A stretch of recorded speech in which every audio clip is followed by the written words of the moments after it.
పల్నాడు జిల్లా నర్సరావుపేటలో ఇవాళ రూరల్ మండలం వైస్ ఎంపీపీ ఎన్నిక జరగనుంది. మొత్తం 17 ఎంపీటీసీలకు గాను 16 స్థానాలు వైఎస్ఆర్సీపీ, ఒక స్థానాన్ని టీడీపీ గెలుచుకున్నాయి. వైస్ ఎంపీపీ లక్ష్మి మృతి చెందడంతో ఆ స్థానానికి ఎన్నిక అనివార్యమైంది. గత నెలలో నిర్వహించేందుకు ఏర్పాట్లు చేసిన ఎంపీటీసీ సభ్యులు గైర్హాజరు కావడంతో ఉప ఎన్నిక వాయిదా పడింది. ప్రస్తుతం వైఎస్ఆర్సీపీ ఎంపీటీసీలను టీడీపీ నేతలు బెదిరిస్తున్నారు. పార్టీ మారాలని, తాము నిలబెట్టిన అభ్యర్థికి సపోర్ట్ చేయాలని దౌర్జన్యాలకు పాల్పడుతున్నారు. పోలీసుల అండతో మితిమీరి ప్రవర్తిస్తున్నారు.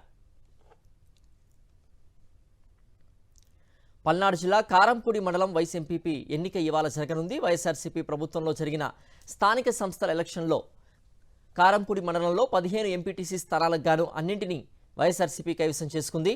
ఒకరు మృతి చెందడంతో ఎంపీపీ ఎన్నిక అనివార్యమైంది. గతంలో కోరం లేక వాయిదా వేస్తున్నట్లుగా ఎన్నికల అధికారి ప్రకటించారు. ఎంపీపీ ఎన్నిక కోసం నోటిఫికేషన్ జారీ కావడంతో కూటమి సర్కార్ ఎంపీటీసీలపై దౌర్జన్యాలకు పాల్పడుతోంది. సంఖ్యాబలం లేని కూటమి వైస్ ఎంపీపీ పదవిని కైవసం చేసుకునేందుకు పావులు కదుపుతోంది. ఎంపీటీసీ సభ్యుల్ని భయభ్రాంతులకు గురిచేస్తోంది.